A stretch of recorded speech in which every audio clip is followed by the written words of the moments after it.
లోకమును ఎంతో ప్రేమించును కాగా తన అద్వితీయ కుమారునిగా పుట్టిన వాని యందు విశ్వాసముంచు ప్రతివాడు నశింపక నిత్య జీవం పొందినట్లు ఆయనను అనుగ్రహించదని దేవుని వాక్యము చెలవిస్తుంది.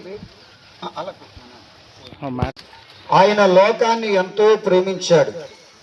దేవుడు ప్రేమాస్వరూపి. ప్రేమించిన దేవుడు మానవాళి కొరకు ప్రాణం పెట్టాడు.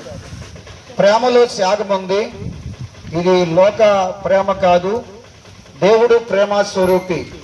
ఎంతో ప్రేమించిన దేవుడు ఈ లోకానికి పరలోక రాజ్యాన్ని విడిచిపెట్టకూడని భాగ్యమని ఎంచుకోనికి ఈ లోకానికి వచ్చి మానవాళిని ప్రేమించి మానవాళి కొరకు ప్రాణం పెట్టాడు.